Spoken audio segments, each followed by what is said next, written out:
meeting on the Scarborough problem, and I told you, who authorized you to make a backroom negotiation with the Chinese for the Scarborough?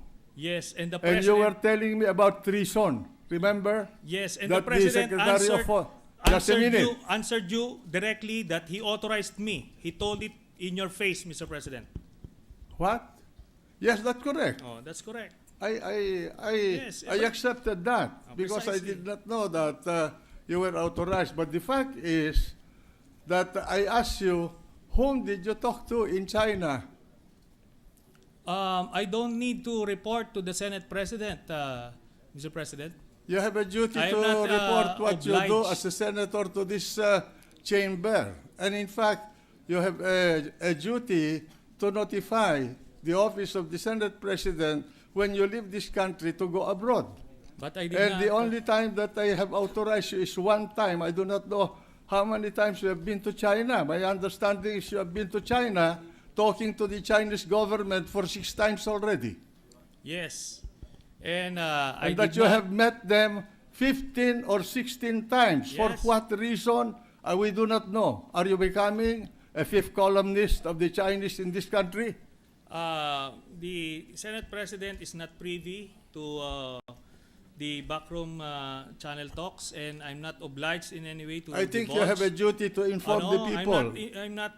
I have already informed the people, but not the Senate President. I'm not obliged to report to the Senate President, and all this line of questioning is irrelevant again. And should this line of questioning continue, I will have to say that I will refuse to yield anymore the floor. No, I'm asking you. I'm asking you a question. You went to China.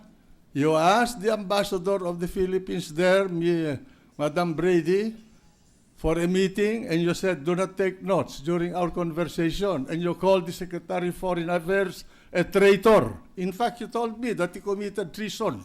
Yes, it was an executive session, and we're not supposed to And I divulge will what's read. happening in You the. want? I will read into What- the record your conversation with Brady But it's and supposed his to notes to the Department of Foreign be. It's Affairs. supposed to be a confidential matter. Yes, but there's nothing So, confidential. even in the executive meeting, cabinet meeting, in the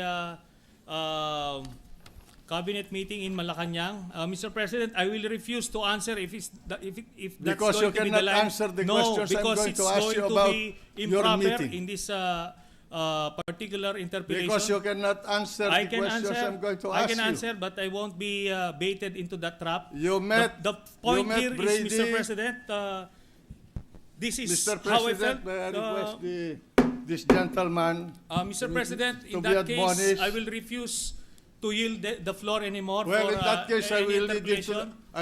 into the record the notes that Mrs. Brady or Ambassador Brady wrote about your conversation with her in Beijing on August 12, 2012. You want me to read point this? of order, Mr. President. You want me to read this? A point of What is the order. point of order? The gentleman from the Bicol? Senate President may reveal sensitive information pertaining to foreign relations and national security, and I believe it is out of order in You this do not teach me what session. the parliamentary proceedings. I'm not answerable to anybody There about is a what point I of say order, in this hall. Mr. President. The Senate President may proceed. All right, and I have here the white paper that you've been writing about the Secretary of Foreign Affairs.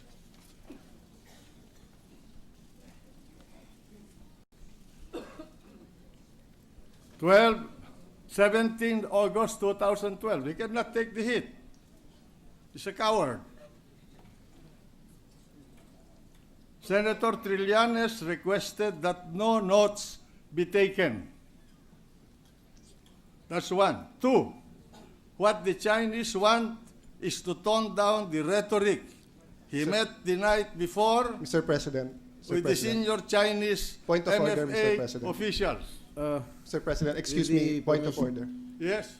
Mr. The President. gentleman from Taguig. Just a point of inquiry and a point of order. Senator Trillanes had the floor.